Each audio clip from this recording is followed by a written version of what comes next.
Hey, what's happening, everybody? Welcome to the Pocket Razors channel. Today, we're going to take a look at the Benchmade 560 BK-1 Freek, better known as the Super Freek.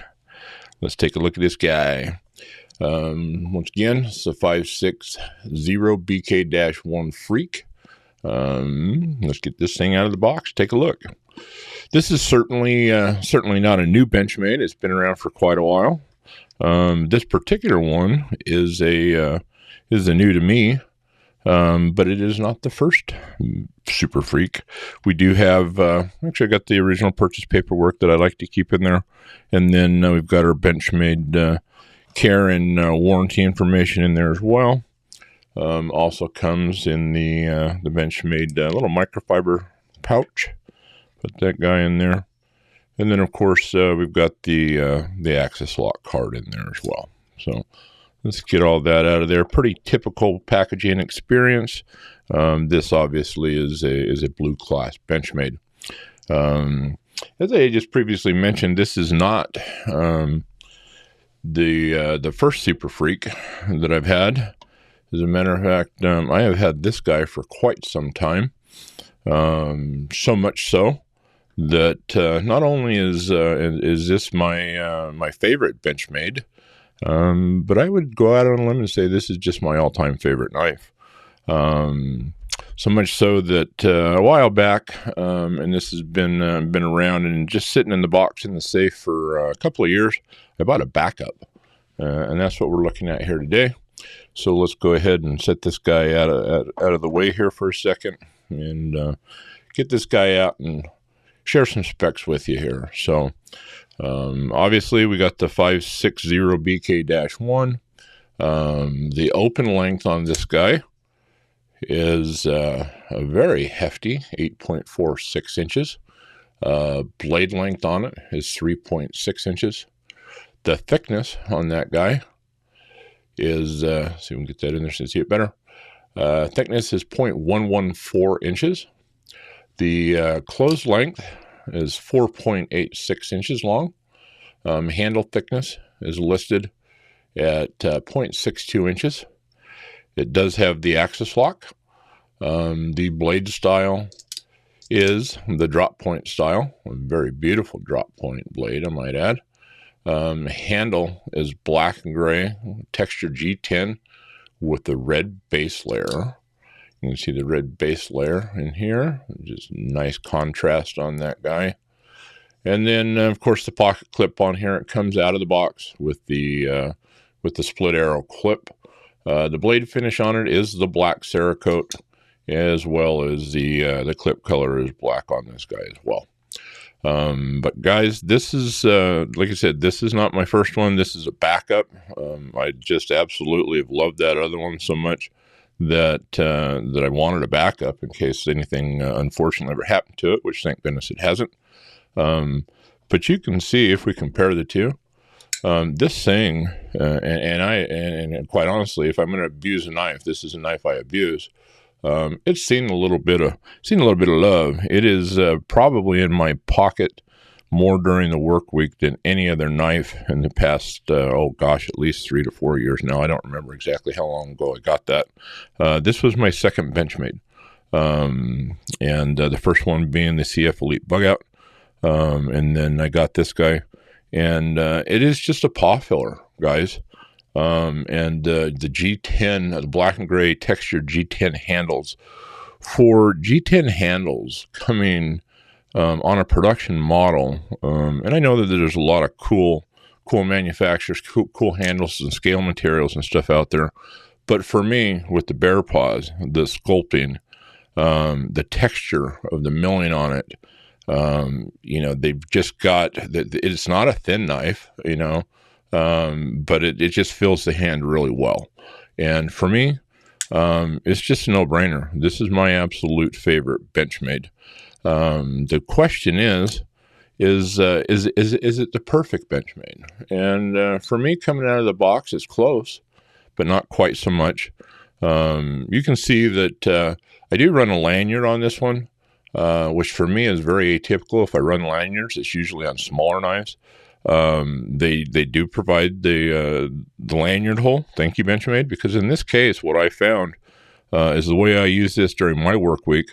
I usually carry this on my left side, and if I'm laying under a truck in an awkward position or something like that, and my left side being my offhand side, I like to have that to be able to get it in and out of my pocket. But I don't think it needs it in all instances. Where this is going to stay my work knife, I will leave that lanyard on there. But this other guy, which I thought it was a shame for it to just be hanging out in that box in that in the safe there, and thought we'd at least get it out on the desktop here, and maybe rotate it in a little bit for maybe some not quite so abusive carry. But you can see even around the shop where this thing gets used and abused, it's held up well. It's definitely got some usage. You can see that there have been a couple other modifications to this one. I have, in this case, replaced the clip with the MXG gear clip. This is just one of my favorite clips that I really like. It's a little stubby guy. Whether or not this one will get one of those or not, I don't know. I do like the split arrow clip, so I'll probably leave it on this other one for now. But you can see, for me, the one thing out of the box, if you compare these two knives, that keeps this one from being about as close to perfect coming out of the box as you can, is if you notice they used all red accents on the barrel spacers and the liners, and they put a black thumb stud on there. I don't think that's a horrible choice. I just think it was a missed opportunity. And like so many else out there, you can see this one has been upgraded with the red thumb stud. So I thought we'd go ahead and we do the same on this, since it's just coming out of the box. And so let's get this guy in here and see if we can get these guys out. And we will get a fresh set of thumb studs thrown in this guy. Alrighty, so we're back. They had that sucker early on there, so much so that we broke that bit on that other driver. So we get this guy out of here. There we go. Went and grabbed our old Weehaw bit there, put it in the old stubby Weehaw driver, and got that guy broken loose just fine. You can see they did. I won't say they had an excessive amount of Loctite on that guy, but they did have a little bit on there, so as it should. So let's get this guy out of the way, and then we're going to bring in a brand new set of red thumb studs. Guys, pick these guys up there from XXX Adrenaline XXX. He is out of Australia, and that is a safe link to go to, guys. That is not an adult site like you might expect it would be with that kind of a name here in the United States, but in Australia, apparently that has different meanings. Give him a shout. Just makes the most wonderful, mostly titanium hardware. Now these guys right here, these are aluminum. Titanium doesn't anodize red, so especially be very careful when tightening those guys down if you do decide to do that.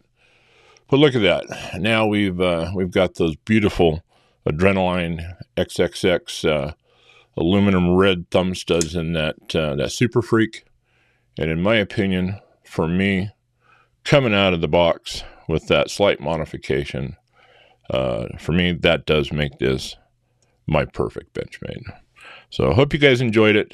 If you've ever considered a little bit of a bigger knife, or you need a good solid work knife, particularly if you have bigger hands, similar to the bear paw, by all means, I can't tell you how much I love the Super Freek, and would highly recommend checking one out at the very least, if not adding one to your collection. At the time of recording of this video, it is still available at Benchmade. MSRP on it is $280.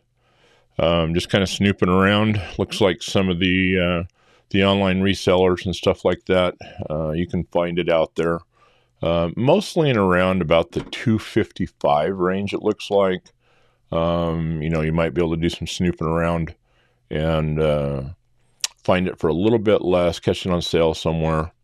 But yeah, guys, this is well worth it, and would love to hear your thoughts on this guy. Any feedback, comments? Would you agree with my assessment on this? Not so agree. Just let me know your thoughts on it. And once again, guys, appreciate you stopping by. If you're not subscribed to the channel, please do so. Remember to hit that notification bell. And if you enjoyed this video, please hit the like button on the way out. Appreciate you guys, and we'll catch you next time. Peace out.